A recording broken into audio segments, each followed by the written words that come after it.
کے سر پر دوڑتے گھوڑوں کی ٹاپوسنیاں سنائی دیں۔ سب نے اپنے گھوڑوں کو ایڑ لگائیں اور نظر آ گیا کہ 2 گھڑ سوار پوری رفتار سے حلب کی سمت بھاگے جا رہے تھے۔ ان کی کمانیں اور ترکش صاف نظر آ رہے تھے۔ وہ یقیناً یہاں سے بھاگے تھے۔ یہ ہو سکتے ہیں تمہارے قاتل، ایک نقاب پوش نے کہا اور گھوڑے کو ایڑ لگا دی۔ دوسرے نقاب پوش نے بھی گھوڑا دوڑا دیا۔ دونوں نے تلواریں نکال لیں، لڑکی وہیں رہی۔ تمام محافظوں نے گھوڑے تعاقب میں ڈال دیے۔ ان میں سب سے زیادہ تیز گھوڑے نقاب پوشوں کے تھے۔ آگے کچھ علاقہ ریت کے ڈھیریوں کا اور گھاٹیوں کا تھا۔ بھاگنے والے سواروں نے گھوڑے موڑے۔ نقاب پوش تجربہ کار سوار معلوم ہوتے تھے۔ انہوں نے گھوڑوں کا رخ موڑ کر فاصلہ کم کر لیا۔ بھاگنے والوں نے کندھوں سے کمانیں اتار لیں اور ان میں ایک ایک تیر ڈال لیا۔ گھوڑوں کے رخ بدل کر انہوں نے تعاقب کرنے والوں پر تیر چلائے۔ تیر خطا گئے مگر تعاقب میں خطرہ پیدا کر گئے۔ نقاب پوش پہنچ گئے۔ فاصلہ چند گز رہ گیا تو بھاگنے والوں نے تیر چلانے کی کوشش کی مگر نقاب پوشوں نے انہیں مہلت نہ دی۔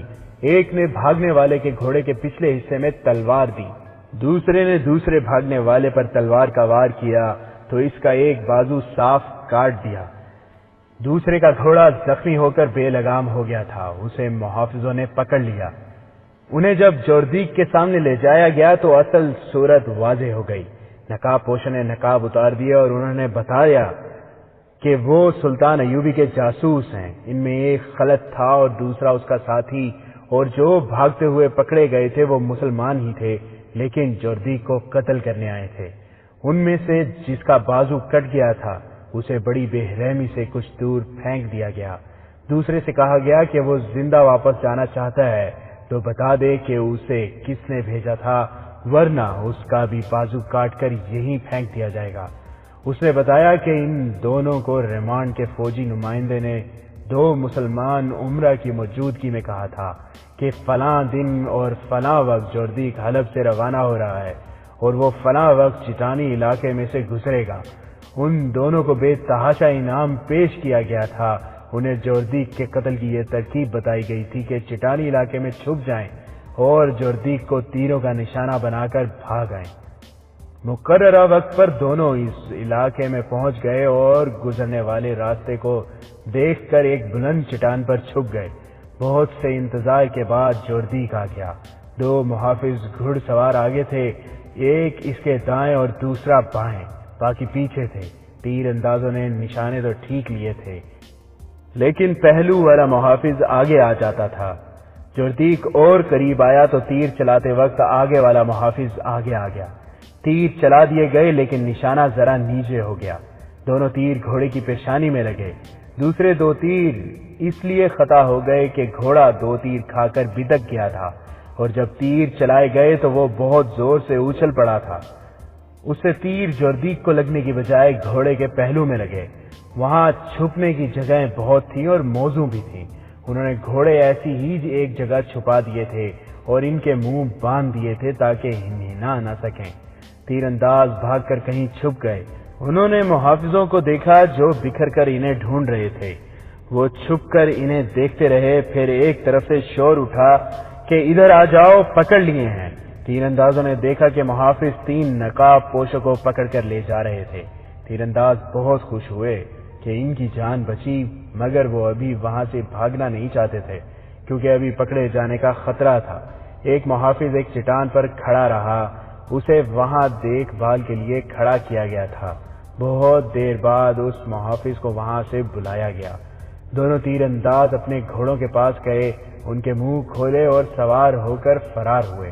انہیں معلوم نہیں تھا کہ جوردیک اپنے محافظوں کے ساتھ وہاں سے چل پڑا ہے۔ اس تیر انداز کو جوردیک نے اپنے ساتھ لے لیا اور سب حمات کی سمت روانہ ہو گئے۔ دوسرا تیر انداز کٹے ہوئے بازو سے خون بہہ جانے کی وجہ سے تڑپ تڑپ کر مر چکا تھا۔ راستے میں خلط نے اسے حمیرہ کے متعلق ساری بات سنائی اور یہ بھی سنایا کہ اس نے ونڈسر کو کس طرح قتل کیا تھا۔ جوردیک کے لیے حیران کن یہ تھا کہ وہ حلب سے نکل کر کس طرح آئے۔ خلط نے اسے بتایا کہ وہاں ان کا ایک کمانڈر بھی تھا جس کا وہ نام اور حلیہ نہیں بتانا چاہتا تھا۔ اس نے یہ طریقہ اختیار کیا کہ کپڑے وغیرہ لپیٹ کر نوزائیدہ بچے کے قد بت کی شکل بنا دی اور اس پر کفن چڑھا دیا۔ 4-5 جاسوسوں نے ادھر ادھر بتایا کہ فلاں کا بچہ مر گیا ہے۔ کفن میں لپٹے ہوئے کپڑوں کو کمانڈر نے ہاتھوں پر اٹھایا۔ خلت، اس کا ساتھی حمیرہ اور 4-5 آدمی جنازے کی شکل میں ساتھ چل پڑے۔ قبرستان شہر سے باہر تھا۔ وہاں 3 گھوڑے کھڑے تھے۔ یہ گھوڑے ایک ایسا جاسوس لایا تھا جو حلب کی فوج میں تھا۔ یہ چرائے ہوئے گھوڑے تھے۔ جنازہ فوجیوں کے سامنے سے گزرا اور قبرستان میں گیا۔ وہاں قبر کھودی گئی۔ جنازہ پڑھا گیا۔ خلت، اس کا ساتھی اور حمیرہ گھوڑوں پر سوار ہوئے اور نکل گئے۔ قلعے میں جوردیک کا قافلہ رات کو پہنچا۔ خلت وغیرہ کو اس نے باعزت مہمانوں کی طرح رکھا۔ اس نے خلت سے پوچھا، مجھے اب اپنا دوست سمجھو، مجھے یہ بتاؤ کہ سلطان صلاح الدین ایوبی کیا کر رہا ہے، تمہیں ضرور معلوم ہوگا۔ اس نے الصالح کا تعاقب کیوں نہیں کیا تھا؟ میں اگر سلطان کا منصوبہ جانتا بھی ہوں تو آپ کو نہیں بتاؤں گا، خلت نے جواب دیا، اور میں آپ کو یہ بھی نہیں بتاؤں گا کہ میں نے حلب سے کیا کیا معلومات حاصل کی ہیں۔ صلاح الدین ایوبی کے ساتھ میری ذاتی دشمنی تھی، جوردیک نے کہا، پھر میں اس کے خلاف ہو گیا۔ اس کی وجہ جو کچھ بھی تھی، میں غلطی پر تھا۔ مجھے اس غلطی کا احساس دشمن نے دلایا ہے۔ میں نے صلیبیوں کی نیت معلوم کر لی ہے۔ ایک طرف وہ میری فوج اور میرے قلعے کو استعمال کرنا چاہتے ہیں، دوسری طرف انہوں نے مجھے قتل کرانے کی کوشش کی۔ مجھے نور الدین زنگی مرحوم اور صلاح الدین ایوبی کی باتیں اور اصول یاد آ گئی ہیں۔ ان کا کہنا ہے کہ یہ جنگ حلال اور سلیب کی ہے، یہ کسی عیسائی بادشاہ کی کسی مسلمان بادشاہ کے خلاف جنگ نہیں۔ ایوبی کہا کرتا ہے کہ جب تک دنیا میں ایک بھی مسلمان زندہ ہے، صلیبی اسے ختم کرنے کی کوشش میں لگے رہیں گے۔ غیر مسلم خواہ کسی بھی مذہب کا ہو، مسلمان کا دوست نہیں ہو سکتا۔ غیر مسلم دوستی کا ہاتھ بڑھائیں گے تو اس میں دشمنی کا زہر ملا ہوا ہوگا۔ نور الدین زنگی بھی اسی اصول کا پابند تھا۔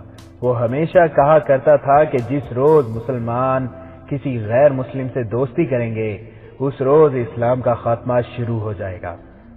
تو کیا آپ صلاح الدین ایوبی کا ساتھ دینے پر آمادہ ہو گئے ہیں؟ خلت نے پوچھا، اور یہ بھی کہا، میں ایک چھوٹا سا آدمی ہوں، معمولی سا سپاہی ہوں۔ مجھے ایسی جرت نہیں کرنی چاہیے کہ ایک قلعہ دار سے یہ پوچھوں کہ وہ کیا سوچ رہا ہے اور اس کے ارادے کیا ہیں، لیکن مسلمان کی حیثیت سے مجھے یہ حق حاصل ہے کہ کوئی مسلمان گمراہ ہو جائے تو اسے اتنا کہہ سکوں کہ تم گمراہ ہو گئے ہو۔ ہاں، جوردیک نے کہا، تمہیں یہ حق حاصل ہے۔ میں تمہیں ایک پیغام دینا چاہتا ہوں، یہ سلطان ایوبی کے کانوں میں ڈال دینا۔ میں تحریری پیغام نہیں دینا چاہتا ہوں، میں اپنا کوئی ایلچی بھی نہیں بھیجنا چاہتا۔ تم ایوبی سے کہنا کہ حماد کے قلعے کو اپنا سمجھو، مگر اپنے کسی معتمد سالار کو بھی پتہ نہ چلنے دینا کہ میں نے یہ پیشکش کی ہے۔ یہ ایک بڑا ہی نازک راز ہے۔ اسے کہنا کہ صلیبی دوستی کے پردے میں ہمارے علاقوں میں قدم جماتے جا رہے ہیں۔ تم سردیوں کے بعد شاید حملہ کرو، مگر یہ خیال رکھنا کہ ادھر سے تم پر پہلے ہی حملہ نہ ہو جائے۔ اگر تم نے پیش قدمی کی تو حماد کے راستے سے آنا، میں انشاءاللہ پرانی دوستی کا حق ادا کروں گا۔ دوسرے دن جوردیک نے خلت، اس کے ساتھی اور حمیرہ کو رخصت کر دیا۔ صلیبی انٹیلیجنس کے کمانڈر ونڈسر کا قتل بے شک اتفاق کیا تھا۔ اس نے سلطان ایوبی کے 2 جاسوسوں کے لیے ایسے حالات پیدا کر دیے تھے کہ وہ ان کے ہاتھوں قتل ہو گیا، لیکن یہ بہت بڑا کارنامہ تھا۔ اس کے قتل سے سلطان ایوبی کو فائدہ پہنچا کہ اس کے دشمن کی انٹیلیجنس جو پہلے ہی کمزور تھی، منظم نہ ہو سکی۔ اس کے مقابلے میں سلطان ایوبی کا نظام جاسوسی زیادہ منظم اور ذہین تھا۔ اس کے جاسوس صرف جاسوس نہیں تھے جو پکڑے جائیں تو خاموشی اختیار کر لیں۔ اس نے جاسوسوں کو بڑی ہی سخت کمانڈو ٹریننگ دے رکھی تھی تاکہ وہ پکڑے جانے کی صورت میں لڑ کر نکلیں اور جسے قتل کرنا ضروری ہو اسے قتل بھی کریں، اور ان کے جسم اتنے سخت ہوں کہ زیادہ سے زیادہ اذیت، بھوک، پیاس اور تھکن برداشت کر سکیں۔ یہ خوبیاں خلت اور ان کے ساتھیوں میں بھی تھی۔ انہوں نے نہ صرف صلیبیوں کے اتنے اہم افسر کو مار کر دشمن کو اندھا کر دیا، لیکن جوردیک جیسے سخت مزاج قلعہ دار کے ساتھ ایسی باتیں کی کہ اسے سلطان ایوبی کا حامی بنائے۔ خلت نے سلطان ایوبی کو جب جوردیک کا پیغام دیا تو سلطان کو یوں سکون سا محسوس ہوا جیسے صحرا میں ٹھنڈی ہوا کا ایک جھونکا بھولے بھٹکے سے آ گیا ہو۔ اسے ہر طرف دشمن ہی دشمن نظر آتے تھے، اپنے بھی دشمن، پرائے بھی دشمن۔ جردیق کے پیغام نے اسے سکون تو دیا، لیکن وہ کسی خوش فہمی میں مبتلا نہ ہوا۔ یہ دھوکہ بھی ہو سکتا تھا، لہذا اس نے اپنے حملے کے پلان میں کوئی رد و بدل نہ کیا، اتنا ہی پیش نظر رکھا کہ حماد سے حمایت کی توقع ہے۔ اب دشمن کے کیمپ سے جو اطلاعیں آ رہی تھیں ان میں کوئی نئی بات نہیں تھی، وہاں کوئی تبدیلی نہیں آئی تھی۔ وہاں کے کمانڈروں اور مشیروں کو یہی توقع تھی کہ سردیوں میں جنگ کا امکان نہیں۔ ایک اطلاع یہ بھی ملی تھی کہ صلیبی بظاہر سب کے دوست بنے ہوئے ہیں، مگر وہ در پہ دہ بڑے بڑے عمرہ کو ایک دوسرے کے خلاف اکسا رہے ہیں۔ یہ تو سلطان ایوبی کو معلوم ہی تھا کہ الصالح کے تمام حواری ایک دوسرے کے دشمن ہیں۔ وہ اکٹھے صرف اس لیے ہو گئے تھے کہ سلطان ایوبی کو وہ اپنا مشترکہ دشمن بنا بیٹھے تھے، اور اس دشمنی کی وجہ یہ تھی کہ سلطان ایوبی انہیں عیش و عشرت کی اور من مانی کرنے کی اجازت نہیں دے سکتا تھا۔ انہیں سلطان ایوبی کا یہ مشن بھی اچھا نہیں لگتا تھا کہ سلطنت اسلامیہ کی توسیع اور استحکام کو جنون یا صحیح الفاظ میں ایمان بنا لیا جائے۔ وہ ان حکمرانوں میں سے نہیں تھا جو آرام اور سکون سے حکومت کو عیش کرنے کی خاطر دشمن کو دوست بنا لیا کرتے تھے۔ اسے جنگی نوعیت کی جن معلومات کی ضرورت تھی وہ اس نے حاصل کر لی تھی۔ اس کی فوج سردی میں لڑنے کے لیے تیار ہو گئی تھی۔ اب رات کی ٹریننگ میں کوئی سپاہی بیمار نہیں ہوتا تھا۔ 1174 کا دسمبر شروع ہو چکا تھا۔ سلطان ایوبی نے اپنے فوجی کمانڈروں کی آخری کانفرنس بلائی۔ اس میں مرکزی کمان کے تمام افسر شامل تھے اور دستوں کے کمانڈروں کو بھی بلایا گیا۔ سلطان ایوبی نے انہیں پہلا حکم یہ دیا کہ اس لمحے سے فوج کی نقل و حرکت کے متعلق کوئی بات، وہ کتنی ہی بے ضرر کیوں نہ ہو، باہر کے کسی آدمی کے ساتھ نہیں کی جائے گی۔ جو عسکری اپنے بیوی بچوں کے ساتھ رہتے ہیں وہ گھروں میں بھی کوئی بات نہیں کریں گے۔ فوج کے کوچ کا وقت آ گیا ہے۔ یہ ظاہر کیا جائے گا کہ فوج روزمرہ کی طرح تربیت اور دمشق کے لیے جا رہی ہے۔ ان ہدایات کے بعد اس نے کہا، ہمارے عیش پرست اور ایمان فروش بھائی اسلام کی تاریخ کو اس موڑ پر لے آئے ہیں جہاں تمہارا اپنے ہی عزیزوں کے خلاف لڑنا تم پر فرض ہو گیا ہے۔ کیا کسی نے کبھی یہ بھی سوچا تھا کہ میں اپنے پیر و مرشد نور الدین زنگی مرحوم کے بیٹے کے خلاف لڑوں گا؟ مگر صورت یہ پیدا ہو گئی ہے کہ بیٹے کی ماں بھی مجھ پر لعنت بھیج رہی ہے کہ اس کا مرتد بیٹا ابھی زندہ کیوں ہے۔ میرے رفیقو، تم جس فوج سے لڑنے جا رہے ہو اس میں تمہارے چچا زاد بھائی بھی ہوں گے، مامو زاد اور خالہ زاد بھی ہوں گے۔ مجھے 2 بھائی ایسے بھی اپنی فوج میں نظر آئے ہیں جن کا ایک بھائی ایمان فروشوں کی فوج میں ہے۔ اگر تم خون کے رشتوں کو دل میں جگہ دو گے تو اسلام کے ساتھ جو تمہارا رشتہ ہے وہ ٹوٹتا ہے۔ کوچ سے پہلے تمہیں عہد کرنا ہوگا کہ تم یہ نہیں دیکھو گے کہ تمہارا مد مقابل کون ہے، تمہاری نظریں اپنے علم پر رہیں گی۔ دل میں یہ حقیقت بٹھا لو کہ تمہارے سامنے تمہارے کلمہ گو بھائی ہیں مگر ان کی پیٹھ پر صلیبی ہیں۔ میں اس بھائی کو بھائی نہیں سمجھتا جو اپنے مذہب کے دشمن کو دوست سمجھتا ہے۔ ایک واقعہ نگاہ کی تحریر سے پتہ چلتا ہے کہ اس لیکچر کے دوران صلاح الدین ایوبی کی آواز بھر آ گئی۔ اس نے خاموش ہو کر سر جھکا لیا۔ یہ دیکھنا کسی کے لیے مشکل نہ تھا کہ اس کی آنکھوں میں آنسو آ گئے تھے۔ وہ کچھ دیر سر جھکا کر خاموش بیٹھا رہا۔ کانفرنس کے شرکا پر سکوت طاری ہو گیا۔ سلطان ایوبی نے سر اٹھایا اور دونوں ہاتھ دعا کے لیے اٹھائے اور آسمان کی طرف منہ کر کے گڑ گڑایا۔ خدائے عزوجل، میں تیرے نام کی خاطر، تیرے رسول صلی اللہ علیہ وسلم کی ناموز کی خاطر اپنے بھائیوں کے خلاف تلوار اٹھا رہا ہوں۔ اگر یہ گناہ ہے تو مجھے بخش دینا میرے خدا، مجھے تیری رہنمائی کی ضرورت ہے، مجھے اشارہ دو، میں گمراہ ہوں، گناہگار ہوں۔ اس نے سر پھر جھکا لیا اور جانے اسے اپنی ذات سے کوئی اشارہ ملا یا خدا نے اسے کوئی اشارہ دے دیا۔ اس نے گرجدار آواز میں کہا، ہمیں قبلہ اول کو آزاد کرانا ہے، تمہیں بیت المقدس پکار رہا ہے، میرے راستے میں میرا باپ آیا تو اسے بھی قتل کر دوں گا، میرے بچے راستے میں حائل ہوئے انہیں بھی قتل کر دوں گا۔ اس کا چہرہ دمکنے لگا، جذباتیت کا غلبہ ختم ہو چکا تھا۔ وہ پھر وہی صلاح الدین بن گیا جو صرف حقائق کے متعلق مختصر سی بات کیا کرتا تھا۔ اس نے کمانڈروں کو بتایا کہ 2 روز بعد رات کو کوچ ہوگا۔ اس نے پلان کے مطابق فوجیوں کی جو تقسیم کی تھی وہ سب کو بتائی اور ہر حصے کے کمانڈر کو کوچ کا وقت بتایا۔ ہر اول کے کمانڈر کو ضروری ہدایات دیں۔ چھاپا مار کمانڈو حبشیوں کی تقسیم بتائی۔ پہلوؤں پر جن دستوں کو رکھنا تھا ان کے کمانڈروں کو کوچ کا انداز، راستہ اور وقت بتایا، اور اس نے سب کو یہ بھی بتایا کہ اس کا اپنا ہیڈ کوارٹر گھومتا پھرتا رہے گا۔ اس سے پہلے اس نے مصر کے راستے متحرک رہنے والے چھاپا مار دستے بھیج دیے تھے، اور مسافروں اور خانہ بدوشوں کے بحروپ میں اس نے اپنی انٹیلیجنس کی بہت سی نفری ان علاقوں میں بھیج دی تھی جہاں ریمانڈ کی فوج کے آنے کی توقع تھی۔ رسد کے متعلق اسے کوئی پریشانی نہیں تھی۔ کم و بیش 1 سال تک مصر سے رسد اور کمک منگوانے کی ضرورت نہیں تھی۔ اسلحہ اور جانوروں کا سٹاک بھی اس نے دمشق میں جمع کر لیا تھا۔ اس نے گھڑ سوار چھاپا ماروں کو مصر کے راستے کے ارد گرد کے علاقوں میں اس ہدایت کے ساتھ بھیج دیا تھا کہ ریمانڈ کی فوج ادھر آئے تو اس پر شب خون مارنے ہیں، اور اگر ضرورت محسوس ہو تو فوراً اطلاع دے کہ تاکہ صلیبیوں کو گھیرے میں لینے کا انتظام کیا جائے۔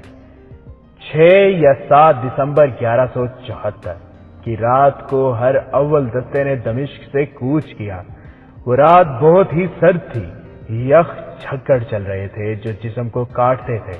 سپاہی اور گھوڑے ان جھکڑوں کے عادی ہو چکے تھے۔ ہر اول کے کمانڈر کو بتا دیا گیا تھا کہ دیکھ بھال کا جیش پہلے روانہ ہو چکا ہے۔ اس کے سپاہی وردی میں نہیں تھے، وہ مسافروں کے بھیس میں گئے تھے۔ سلطان ایوبی نے انہیں یہ ہدایت دی تھی کہ تیز رفتار قاصد پیچھے آ کر ہر اول کے کمانڈر کو آگے کی اطلاعیں دیتے رہیں۔ ہر اول کو حمات کے قلعے تک جانا تھا جہاں قلعہ دار جوزیق تھا۔ کمانڈر کو سلطان ایوبی نے بتایا تھا کہ حمات کا قلعہ بغیر لڑے ملنے کا امکان ہے، لیکن وہ کسی دھوکے میں نہ آئے۔ وہ قلعے سے موزوں فاصلے پر رک جائے اور دیکھے کہ قلعے والوں کا رویہ کیسا ہے۔ اگر جوزیق صلح کرنا چاہے تو اسے قلعے سے باہر بلایا جائے اور سلطان ایوبی کے آنے تک اس کے ساتھ کوئی سمجھوتا نہ کیا جائے۔ سلطان ایوبی نے دیواریں توڑنے والے تجربہ کار آدمیوں کی ایک جماعت کو آگے بھیج دیا تھا۔ ہر اول کی روانگی سے 3-4 گھنٹوں بعد 2 زیادہ نفری کے دستے اس طرح روانہ کیے گئے کہ ہر اول کے دائیں اور دوسرے کو بائیں رہنا تھا۔ ان کے لیے ہدایت یہ تھی کہ اگر حمات کے قلعے سے ہر اول کا مقابلہ ہو جائے تو یہ دونوں طرف سے آگے بڑھ کر قلعے کا محاصرہ کر لیں اور اس پر اس قدر تیر برسائیں کہ دیوار توڑنے والی جماعت دیوار تک پہنچ جائے۔ ان دونوں حصوں کے درمیان سلطان ایوبی جا رہا تھا۔ ہر اول اور دونوں پہلوؤں کے دستے سلطان ایوبی کی فوج کا چوتھا حصہ تھے۔ اس نے باقی تمام فوج پیچھے رکھی تھی۔ اس نے کم سے کم نفری سے دشمن سے جھڑپ لینے کا پلان بنایا تھا۔ رسد کے لیے اس نے چھاپا مار دستے پھیلا دیے تھے۔ ایسے چھوٹے چھوٹے دستے حمات سے بہت آگے بھی بھیج دیے تھے تاکہ حمات سے کوئی قاصد حلب تک نہ جا سکے، اور اگر کہیں سے کمک آ جائے تو چھاپا مار اسے شب خونوں سے پریشان کرتے رہیں اور پیش قدمی روکے رکھیں۔ اگلا دن گزر گیا۔ رات گہری ہو چکی تھی جب ہر اول کے دستے حمات سے 2-3 میل دور تک پہنچ چکے تھے۔ 9 دسمبر 1174 کی صبح طلوع ہوئی تو قلعے پر کھڑے سنتریوں کو قہر اور دھند میں ایسے سائے سے نظر آئے جیسے بہت سے انسان اور گھوڑے ہوں۔ کوئی قافلہ ہو سکتا تھا۔ جوں جوں سورج اوپر اٹھتا گیا دھند چھٹتی گئی اور سائے نکھرتے رہے۔ سنتریوں نے دیکھا کہ یہ فوج ہے۔ انہیں ابھی یہ معلوم نہیں تھا کہ قلعے کے دائیں اور بائیں بھی فوج موجود ہے جو انہیں نظر نہیں آ سکتی۔ نکارہ بجا دیا گیا۔ ایک کمانڈر دوڑتا اوپر کو آیا۔ اس نے فوج دیکھی تو دوڑتا گیا اور قلعہ دار جوزیق کو اطلاع دی۔ گھبراؤ نہیں، جوزیق نے کمانڈر سے کہا، یہ کسی حملہ آور کی فوج نہیں ہو سکتی۔ صلیبی مجھے قتل نہیں کرا سکے، انہوں نے کوئی اور سازش کی ہوگی۔ انہوں نے الصالح سے یہ حکم لے لیا ہوگا کہ حماد کا قلعہ مجھ سے لے کر کسی اور کو دے دیا جائے۔ یہ فوج قلعے کے لیے آئی ہوگی، تم باہر جاؤ اور دیکھو کہ یہ کس کا دستہ ہے اور یہ لوگ کیا چاہتے ہیں۔ کمانڈر گھوڑے پر سوار باہر نکلا اور سلطان ایوبی کے ہر اول دستے کی طرف گیا۔ اس نے علم دیکھا تو یہ سلطان ایوبی کا تھا۔ وہ ذرا پیچھے ہی رک گیا۔ ہر اول دستے کا کمانڈر اس تک گیا۔ دونوں نے ایک دوسرے کو پہچان لیا۔ دونوں نور الدین زنگی کی فوج میں اکٹھے رہ چکے تھے۔ ایسا بھی ہونا تھا کہ ہم آپس میں لڑیں گے؟ ہر اول دستے کے کمانڈر نے اس کے ساتھ ہاتھ ملا کر کہا۔ زنگی زندہ تھا تو ہم دوست تھے اور رفیق تھے، وہ مر گیا تو ہم دشمن بن گئے۔ تم کیوں آئے ہو؟ قلعے کے کمانڈر نے پوچھا۔ تم قلعے کو نہیں بچا سکو گے، ہر اول کے کمانڈر نے کہا۔ میں تمہیں مشورہ دیتا ہوں کہ قلعہ دار سے کہو کہ قلعہ ہمارے حوالے کر دے اور خون خرابہ نہ ہونے دے۔ ہم تمہیں زیادہ مہلت نہیں دیں گے۔ تھوڑی دیر میں قلعہ محاصرے میں آ چکا ہوگا، تمہاری کمک وغیرہ کے راستے بند کیے جا چکے ہیں، ہتھیار ڈال دو۔ قلعے کا کمانڈر کوئی جواب دیے بغیر واپس چلا گیا اور جوردیک کو بتایا کہ صلاح الدین ایوبی نے حملہ کر دیا ہے اور وہ ہتھیار ڈالنے کو کہہ رہے ہیں۔ یہ دستے اس کے ہیں۔ جوردیک نے چلا کر کہا، قلعے سے جھنڈا اتار لو، سفید جھنڈا چڑھا دو، سلطان ایوبی آیا ہے۔ وہ دوڑتا باہر نکلا، گھوڑے پر بیٹھا اور قلعے سے نکل گیا۔ ہر اول دستے کے کمانڈر کے پاس پہنچا۔ سلطان ایوبی بہت پیچھے تھا۔ جوردیک ایک رہنما اور اپنے محافظوں کو ساتھ لے کر سلطان ایوبی کے ہیڈ کوارٹر کی طرف روانہ ہو گیا۔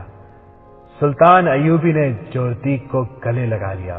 جوردیک نے اس سے معافی مانگی، کچھ جذباتی باتیں کی اور قلعہ اپنی فوج سمیت سلطان ایوبی کے حوالے کر دیا۔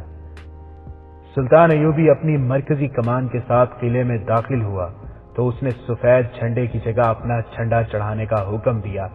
جوردیک نے قلعے میں مقیم فوج کے چھوٹے بڑے کمانڈروں کو سلطان ایوبی کے سامنے بلایا اور کہا کہ تم سے ہتھیار نہیں ڈلوائے گئے، تمہیں کسی نے شکست نہیں دی۔ اپنے سپاہیوں سے بھی کہہ دو کہ اپنے آپ کو شکست خوردہ نہ سمجھیں۔ ہم سب مسلمان ہیں، اب ہم صلیبیوں اور ان کے دوستوں کے خلاف لڑیں گے۔ سلطان ایوبی جس مہم پر نکلا تھا اس کی پہلی منزل اسے کسی کاوش کے بغیر مل گئی۔ وہ خدا کے حضور سجدے میں گر گیا۔ اس کے بعد اس نے جوردیک کے ساتھ آگے کا پلان بنانا شروع کر دیا۔ مشکل ایک ہی تھی کہ جوردیک کے دستوں کو سردی میں لڑنے کی مشق نہیں کرائی گئی تھی، تاہم اس قلعے کو اڈا بنا لیا گیا۔ جوردیک کے دستوں کو ایسے طریقے سے تقسیم کیا گیا جس سے یہ دشواری ختم ہو گئی کہ وہ سردی میں نہیں لڑ سکیں گے، مگر سپاہیوں کو پتہ چلا تو انہوں نے احتجاج کیا اور مطالبہ کیا کہ وہ سلطان ایوبی کی فوج کے ساتھ آگے جائیں گے اور لڑیں گے۔ آگے حمص کا قلعہ تھا۔ سلطان ایوبی نے کوچ کا وقت ایسا رکھا تھا کہ حمص تک رات کو پہنچا جائے۔ اس نے اسی ہر اول کو آگے بھیجا، لیکن اب کہ اس نے ڈپلائی میں کچھ رد و بدل کر دیا، کیونکہ حمص میں اسے کوئی توقع نہیں تھی کہ قلعہ بغیر لڑے اس کے حوالے کر دیا جائے گا۔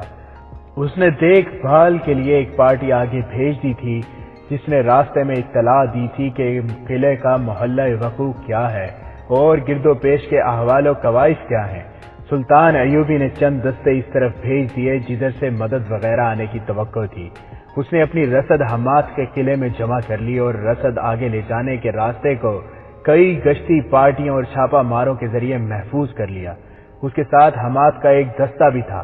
سلطان ایوبی کی کوشش یہ تھی کہ حلب تک اس کے حملے کی خبر نہ پہنچے تاکہ وہ دشمن کو بے خبری میں جا دبوچے۔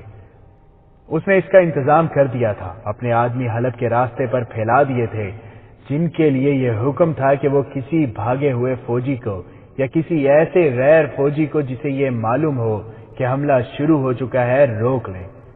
رات گہری ہو چکی تھی۔ قلعہ دار اور اس کے کمانڈر ایک وسیع کمرے میں شراب سے دل بہلا رہے تھے۔ انہوں نے 2 ناچنے والیاں بلا رکھی تھیں۔ کمرے میں طبل و سارنگ اور رقص و سرور کا پر رونق ہنگامہ بپا تھا۔ سپاہی بے فکری کی نیند سو گئے تھے اور جو ڈیوٹی پر تھے وہ سردی سے بچنے کے لیے کسی نہ کسی اوٹ میں کھڑے تھے۔ رات یخ تھی۔ کمانڈروں نے سب کو بتا رکھا تھا کہ سردیوں کے موسم میں جنگ کا کوئی خطرہ نہیں۔ ہم اسی لیے نور الدین زنگی کے مرنے کی دعائیں کرتے تھے کہ اسی دنیا میں جنت دیکھ لیں۔ قلعہ دار نے شراب کا پیالہ اوپر کر کے کہا، اب صلاح الدین ایوبی آیا ہے، خدا اسے بھی جلدی اٹھا لے گا۔ اسے ہم اٹھائیں گے، ایک کمانڈر نے کہا، ذرا موسم کھل جانے دو۔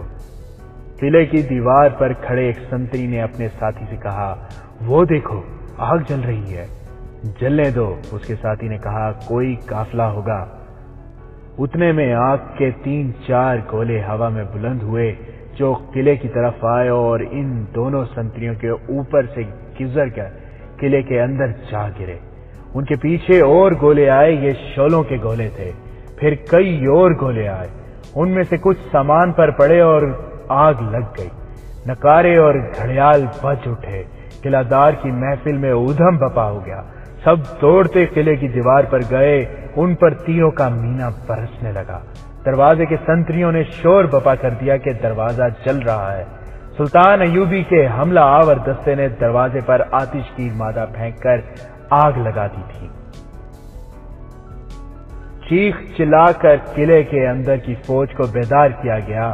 قلعے سے بھی مزاحمت شروع ہو گئی، لیکن باہر سے اتنے تیر آ رہے تھے کہ سر اٹھانا محال ہو رہا تھا۔ سلطان ایوبی کی منجنیقوں نے قلعے کو جہنم بنا دیا تھا۔ قلعے کے کماندار چلا چلا کر اپنے سپاہیوں کا حوصلہ بڑھا رہے تھے۔ سپاہی اندھا دھند تیر چلا رہے تھے۔ ہتھیار ڈال دو، سلطان ایوبی کی طرف سے کوئی للکار رہا تھا۔ ہتھیار ڈال دو، تمہیں کہیں سے بھی مدد نہیں مل سکتی، جانیں بچاؤ، یہ اعلان بھی کیا گیا۔ سلطان صلاح الدین ایوبی کے آگے ہتھیار ڈال دو، کسی کو جنگی قیدی نہیں بنایا جائے گا، اطاعت قبول کر لو، ہماری فوج میں شامل ہو جاؤ۔ رات بھر اعلان ہوتے رہے اور تیروں کا تبادلہ بھی ہوتا رہا۔ صبح کی روشنی پھیلی تو قلعہ دار نے باہر کا منظر اور قلعے کی دیوار پر اپنے سپاہیوں کی لاشیں دیکھ کر سفید جھنڈا چڑھانے کا حکم دے دیا۔ یہ قلعہ بھی سر کر لیا گیا۔ قلعہ دار اور کمانڈروں نے ہتھیار ڈال دیے۔ سلطان ایوبی قلعے میں گیا تو قلعہ دار اور کمانڈروں سے اتنا ہی کہا، خدا تمہیں معاف کرے، اور حکم دیا کہ ان سب کو ان کے سپاہیوں کے ساتھ دمشق بھیج دیا جائے۔ سلطان ایوبی انہیں اپنی فوج میں شامل نہیں کر سکتا تھا کیونکہ ان کی وفاداری ابھی مشکوک تھی۔ اس قلعے میں اسلحہ اور رسد کا خاصا ذخیرہ تھا۔ وہاں شراب بھی تھی اور 2 ناچنے والیاں بھی۔ شراب باہر انڈیل دی گئی اور ناچنے والیوں کو بھی ان کے آدمیوں کے ساتھ دمشق بھیج دیا گیا۔ سلطان ایوبی نے حمص کے قلعے کو دوسرا اڈا بنا لیا اور حماد کے قلعہ کا ایک دستہ وہاں لگا دیا۔ اگلا قلعہ حلب کا تھا جو حلب شہر سے ذرا ہی دور تھا۔ وہاں بھی وہی ہوا جو حمص میں ہوا تھا۔ سلطان ایوبی کا حملہ ناگہانی تھا۔ اس نے قلعے والوں کو بے خبری میں جا لیا تھا۔ اس کے سپاہیوں کا مورال 2 قلعے سر کر لینے سے اور زیادہ مضبوط ہو گیا تھا۔ انہوں نے حلب کا قلعہ بھی سر کر لیا اور اس کے دستوں کو کمانڈروں سمیت دمشق بھیج دیا گیا، مگر اس مرحلے پر آ کر رازداری ختم ہو گئی۔ ہتھیار ڈالنے والے سپاہیوں میں سے کوئی فرار ہو گیا یا کسی اور نے حلب اطلاع دے دی کہ سلطان ایوبی نے حماد، حمص اور حلب کے قلعے لے لیے ہیں اور وہ حلب کی طرف بڑھ رہا ہے۔ سلطان ایوبی کو معلوم نہ ہو سکا کہ اس کا رازداری والا حربہ بیکار ہو چکا ہے۔ اس نے پیش قدمی کی رفتار بھی ختم کر دی، جس کی وجہ یہ تھی کہ جو دستے حمص اور حلب کے قلعوں کو محاصرے میں لے کر راتوں کو لڑے تھے، انہیں آرام کے لیے پیچھے بھیجنا اور ان کی جگہ تازہ دم دستے آگے لانا ضروری تھا۔ اسے اب فوج کو بدلی ہوئی ترتیب میں آگے بڑھانا تھا، کیونکہ حلب شہر کی لڑائی قلعے کے محاصرے سے مختلف تھی۔ نئی ترتیب میں بھی کچھ وقت لگ گیا۔ سلطان ایوبی بہت محتاط تھا کیونکہ اصل لڑائی تو اب آ رہی تھی اور صلیبی فوج کے آنے کا امکان بھی تھا۔ حلب اطلاع جلدی پہنچ گئی تھی۔ صلیبی مشیر وہاں موجود تھے۔ پہلے تو وہ اس پر حیران ہوئے کہ سلطان ایوبی نے سردیوں میں حملہ کیا ہے، پھر وہ خوش ہوئے کہ اس کی فوج صحرائی جنگوں کی عادی ہے، وہ ان چٹانی علاقوں میں لڑ نہیں سکیں گے۔ انہیں یہ احساس تھا کہ حلب کی فوج بھی اس علاقے میں نہیں لڑ سکے گی۔ انہوں نے 2 ترکیبیں سوچیں، ایک یہ کہ سلطان ایوبی کو اپنی پسند کے میدان میں لڑائیں، اور دوسری یہ کہ یہاں صلیبیوں کی وہ فوج لائی جائے جو یورپ سے آئی ہے۔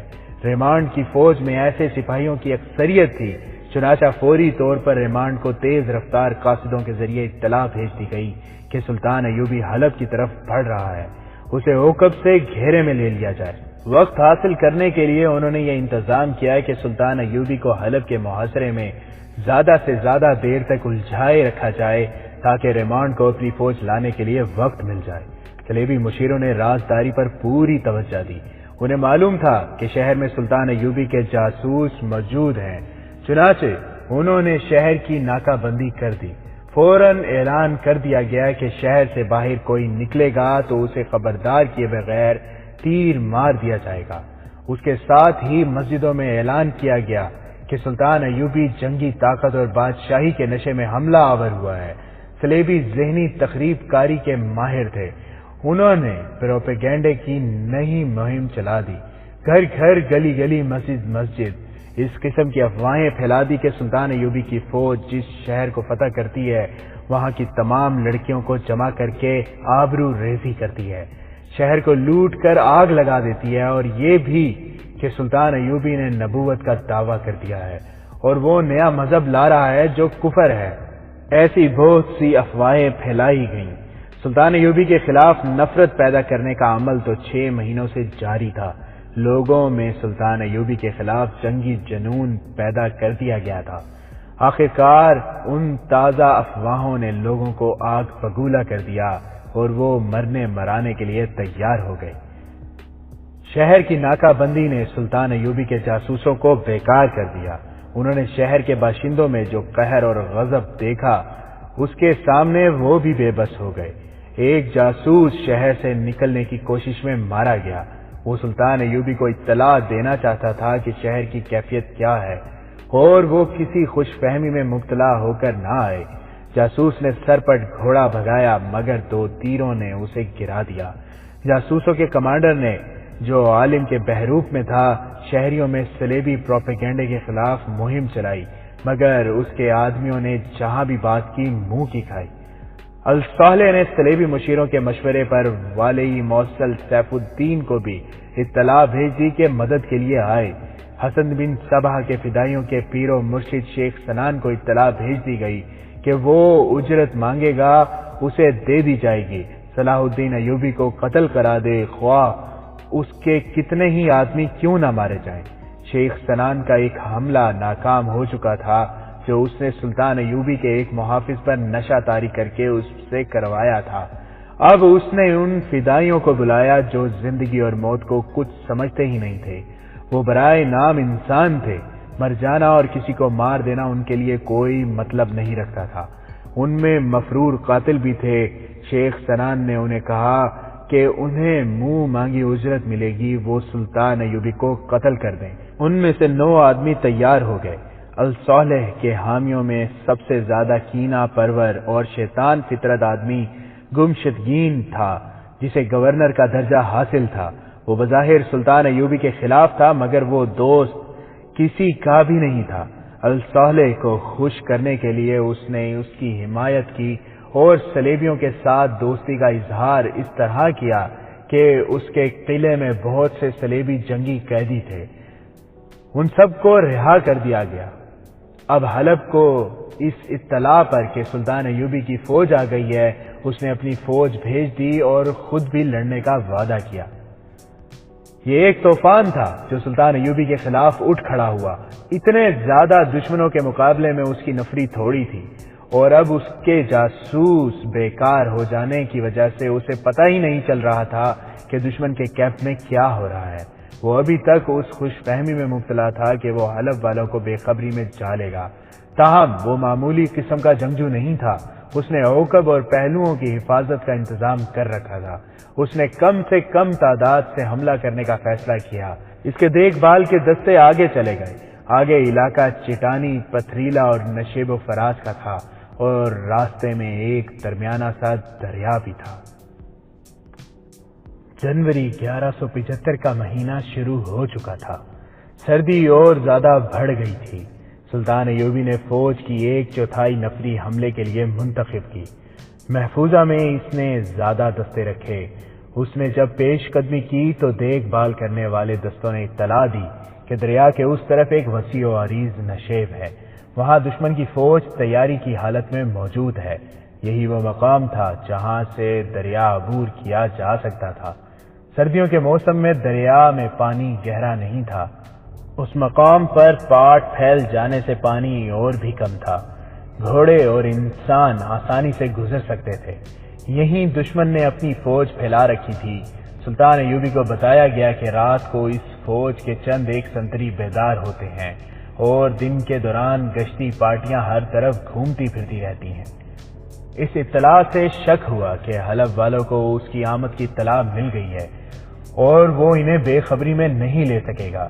اس نے دیکھ بھال کے لیے اس مقام سے دور کے علاقے میں اپنے آدمی بھیجے تاکہ معلوم کیا جا سکے کہ دریا کسی اور جگہ سے عبور کیا جا سکتا ہے یا نہیں۔ اس کے ساتھ ہی اس نے یہ فیصلہ کیا کہ وہ نشیب میں دشمن کی فوج کو دھوکہ دے کر حملہ اور پیش قدمی اسی طرف سے کرے گا۔ اس نے اسی رات چھاپہ مار روانہ کر دیے۔ اس کا اپنا ہیڈ کوارٹر وہاں سے 5-6 میل دور تھا۔ دریا کے کنارے دشمن کی جو فوج تھی وہ بھی اس خوش فہمی میں مبتلا تھی کہ اتنی یخ راتوں کو حملہ نہیں ہو سکتا۔ نصف شب کے قریب سپاہی خیموں میں دبکے پڑے تھے۔ کمانڈر بے خبر سو رہے تھے، صرف سنتری جاگ رہے تھے۔ ایک سنتری سردی میں ٹھٹر رکھ کر کھڑا تھا، پیچھے سے کسی نے اس کی گردن دبوچ لی، کسی اور نے اسے اٹھایا۔ یہ سلطان ایوبی کے 2 چھاپہ مار تھے۔ وہ سنتری کو اٹھا کر لے آئے اور اس سے پوچھا کہ گھوڑے کہاں بندھے ہوئے ہیں۔ اس کے سینے پر 2 تلواروں کی نوکیں رکھیں۔ سنتری کو معلوم تھا کہ یہ سلطان ایوبی کے سپاہی ہیں۔ اس نے ان سے التجا کی کہ میں تمہارا مسلمان بھائی ہوں، یہ بادشاہوں کے جھگڑے ہیں، ہم ایک دوسرے کا خون کیوں بہائیں۔ اس نے بتایا کہ گھوڑے ایک جگہ نہیں بندھے ہوئے، چونکہ فوج تیاری کی حالت میں ہے اس لیے گھوڑے سواروں کے خیمے کے ساتھ 2-2 3-3 کر کے بندھے ہوئے ہیں۔ چھاپا مار اسے اس کے کیمپ کے قریب لے گئے اور پوچھا کہ دستوں کے کمانڈر کہاں کہاں ہیں۔ اس نے اندازہ کر کے ان خیموں کی سمتیں بتا دی۔ اسے ساتھ ہی پیچھے لے آئے اور اسے کہا کہ یہاں کھڑے رہو اور تماشا دیکھو۔ وہاں چھوٹے سائز کی ایک منجنیق رکھی تھی، اس میں چھاپا ماروں نے ایک ہانڈی سی رکھی۔ 4 آدمیوں نے اسے پیچھے کھینچا اور چھوڑ دیا۔ ہانڈی ہلیلے کی طرح اڑ گئی، دوسری ہانڈی کسی اور طرف پھینکی گئی، پھر 2 اور پھینکی گئی۔ یہ سب دشمن کے کیمپ میں گری۔ سنتریوں نے کون ہے کی صدائیں لگائیں۔ کہیں سے جلتے ہوئے فلیتوں والے تیر آئے جو زمین پر لگے۔ ہانڈیاں وہیں گر کر ٹوٹی تھیں، ان کے اندر سے سیال مادہ نکل کر بکھر گیا تھا۔ یہ آتش گیر تھا۔ تیروں کے فلیتوں نے اسے آگ لگا دی۔ 2 خیموں کو بھی آگ لگ گئی۔ زمین شعلے اگل رہی تھی۔ کیمپ میں بھگدڑ مچ گئی۔ گھوڑے رسیاں توڑانے لگے۔ سپاہی اٹھ کر ادھر ادھر دوڑے تو چھاپا ماروں نے تیر برسانے شروع کر دیے۔ یہ خیمہ گاہ 1 میل سے زیادہ لمبے چوڑے علاقے میں تھی۔ پیشتر اس کے کمانڈر جوابی کارروائی کرتے، چھاپا مار تباہی مچا کر غائب ہو چکے تھے۔ سحر ابھی نیم تاریخ تھی۔ کیمپ کی حالت خاصی بری تھی۔ آگ نے بھی نقصان کیا تھا، لیکن چھاپا ماروں کے تیروں سے اور بدکے ہوئے گھوڑوں تلے آ کر بہت سے سپاہی ہلاک اور زخمی ہوئے تھے۔ سحر تک انہیں اٹھاتے اور سنبھالتے رہے۔ اچانک ایک طرف سے کسی نے چلا کر کہا، ہوشیار ہوشیار، ایک بار پھر قیامت آ گئی۔ مگر اب کے چھاپا مار نہیں تھے، یہ سلطان ایوبی کے ایک دستے کا باقاعدہ حملہ تھا۔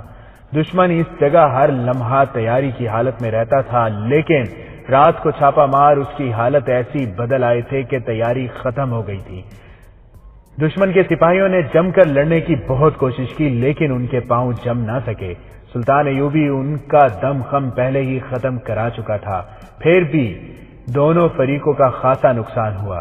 دشمن کے سپاہی پسپا ہونے لگے۔ کمانڈروں نے انہیں بہت للکارا، مگر دوسری طرف کی للکار ان کے لڑنے کے جذبے کو تباہ کر رہی تھی۔ سلطان ایوبی کے سپاہی ان پر چلا رہے تھے، تم کافروں کے دوست ہو، خدا ہمارے ساتھ ہے، اپنا حشر دیکھو، تم پر خدا کا قہر نازل ہو رہا ہے۔ سلطان ایوبی نے اپنی فوج کے نہایت معمولی سے سپاہی کے ذہن میں بھی اتار دیا تھا کہ تم حق پر ہو اور کفار کے دوست مرتد ہیں۔ اس کے مقابلے میں خلیفہ کی فوج کے پاس ایسا کوئی مقصد اور کوئی نعرہ نہیں تھا۔ دشمن کے سپاہی بکھر گئے، بہت سے پسپا ہو کر دریا پار کر گئے اور کچھ ادھر ادھر وادیوں اور نشیبی جگہوں میں جا چھپے۔ سلطان ایوبی نے حملہ آور دستے کے کمانڈر کو حکم دے رکھا تھا کہ دشمن کی پسپائی کی صورت میں اپنا کوئی دستہ جیش یا کوئی سپاہی دریا پار نہ کرے۔ اس نے اس کیمپ پر حملہ کر کے دراصل دشمن کو دھوکہ دیا تھا۔ وہ تعاقب نہیں کرنا چاہتا تھا، وہ آگے کے تفصیلی جائزے اور مشاہدے کے بغیر کبھی پیش قدمی نہیں کرتا تھا۔ وہ دریا کہیں دور سے پار کرنا چاہتا تھا، لیکن دشمن نے یہیں سے اسے راستہ دے دیا تو اس نے یہیں سے دریا پار کرنے کا فیصلہ کر لیا۔ وہ خود آگے گیا۔ اس کے سپاہی ادھر ادھر چھپے ہوئے دشمن کو ڈھونڈ ڈھونڈ کر ختم کر رہے تھے۔ ہتھیار ڈالنے والوں کی تعداد زیادہ تھی۔ اس نے ایک بلند چٹان پر جا کر میدان جنگ کا منظر دیکھا تو خوشی کی بجائے اس کے چہرے پر اداسی چھا گئی۔ یہ نظارہ دیکھ کر خدا بھی رو رہا ہوگا۔ سلطان ایوبی نے اپنے پاس کھڑے نائبین سے کہا، دونوں طرف کس کا خون بہہ گیا ہے؟ مسلمان کا۔ یہ ہے اسلام کے زوال کی نشانی۔ اگر مسلمان ہوش میں نہ آئے تو کفار انہیں اسی طرح لڑا لڑا کر ختم کر دیں گے۔ میرے رفیقو، مجھے کوئی یقین دلا دے کہ میں حق پر نہیں تو میں اپنی تلوار الصالح کے قدموں میں رکھ دوں گا۔ آپ حق پر ہیں سلطان محترم، کسی نے کہا، ہم حق پر ہیں۔ دل سے اب وسوسے نکال دیں۔ حلب شہر میں ہر آدمی آگ کا شعلہ بنا ہوا تھا۔ سلطان ایوبی کے دستے دریا پار کر گئے تھے۔ حلب سامنے نظر آ رہا تھا۔ سلطان ایوبی نے شہر کو دیکھا، اس کی وسعت، ساخت اور دفاعی انتظامات دیکھے اور جائزہ لیا کہ محاصرہ کیا جائے یا سیدھا حملہ کر کے شہر کے اندر لڑا جائے۔ اسے ابھی تک معلوم نہیں تھا کہ شہر کے اندر کی جذباتی کیفیت کیا ہے۔ اسے توقع تھی کہ شہری چونکہ مسلمان ہیں اس لیے وہ دونوں مسلمان فوجوں کی جنگ کے خلاف ہوں گے۔ غالباً اسی توقع نے اسے وہ کارروائی کرائی جس نے اسے پریشان کر دیا۔ اس نے نفری سے نیم محاصرے کی ترتیب میں اپنے دستے آگے بڑھائے۔ لڑائی کی ابتدا تیروں کے تبادلے سے ہوئی، لیکن کچھ ہی دیر بعد اس نے محسوس کیا جیسے اس کے دستے پیچھے ہٹ رہے ہیں۔ حلب کے دفاع میں لڑنے والوں کا یہ عالم تھا کہ ایک طرف سے کم و بیش 200 گھڑ سوار نکلے۔ انہوں نے سلطان ایوبی کے ایک دستے کے ایک پہلو پر حملہ کر دیا۔ یہ بڑا ہی تیز اور دلیرانہ حملہ تھا جو پیادہ دستے پر کیا گیا تھا۔ اس کے سواروں نے جوابی ہلہ بول کر اپنے پیادہ دستے کو بچانے کی نہایت اچھی کوشش کی، لیکن گھوڑوں کے تصادم میں اپنے ہی پیادے کچلے گئے۔ پھر یوں ہونے لگا کہ شہر سے ایک جیش پیادہ یا سوار نکلتا، ان کے پیچھے سے شہر کی منڈیروں اور بلند جگہوں سے تیروں کی بوچھاڑیں آتی اور حملہ کرنے والے جیش سلطان ایوبی کی صفوں میں گھس جاتے۔ حلب کا یہ معرکہ بڑا ہی خون ریز تھا۔ اس کیفیت میں سلطان ایوبی کے 2-3 جاسوس باہر نکل آئے اور سلطان ایوبی کو ڈھونڈتے ڈھونڈتے اس تک پہنچ گئے۔ انہوں نے بتایا کہ شہریوں کو کس طرح اس کے خلاف بھڑکایا گیا ہے اور شہر کے دفاع میں لڑنے والے اتنے فوجی نہیں جتنے شہری ہیں۔ سلطان ایوبی کو یہ تو پہلے ہی معلوم تھا کہ حلب کے باشندوں پر اس کے خلاف جنگی جنون طاری کیا جا رہا ہے، لیکن اسے اندازہ نہیں تھا کہ شہری اس پاگل پن سے لڑیں گے۔ وہ ان کی دلیری پر ہش ہش کر اٹھا، لیکن بڑے افسوس کے ساتھ کہنے لگا، یہ ہے مسلمان کی شان، ان کا عسکری جذبہ۔ دیکھو، کفار مسلمان کے اسی جذبے کو ختم کر رہے ہیں۔ سلطان ایوبی نے اپنے دستوں کو پیچھے ہٹا لیا۔ اس سے کسی نائب نے مشورہ دیا کہ شہر پر منجنیقوں سے آگ پھینکی جائے۔ سلطان ایوبی نے یہ مشورہ قبول کرنے سے انکار کر دیا۔ اس نے کہا کہ شہریوں کے گھر تباہ ہو جائیں گے، ان کی عورتیں اور بچے مارے جائیں گے، اسی لیے میں نے تباہ کار چھاپا ماروں کو نہیں بھیجا۔ اگر یہ شہر صلیبیوں کا ہوتا تو اب تک شعلوں کی لپیٹ میں اور میرے چھاپا ماروں کی زد میں ہوتا۔ جو مسلمان میدان جنگ میں آ کر لڑتے اور مرتے ہیں انہیں میں روک نہیں سکتا، اور جو گھروں میں بیٹھے ہیں انہیں مارنا نہیں چاہتا۔ اس نے چند اور دستے آگے بلا کر شہر کو مکمل محاصرے میں لے لیا اور حکم دیا کہ دفاع میں لڑا جائے، حملہ ہو تو روکا جائے، حملہ نہ کیا جائے اور محاصرہ مضبوط رکھا جائے۔ نفری کی بھی کمی تھی اور شہر کو تباہی سے بچانے کا خیال بھی تھا۔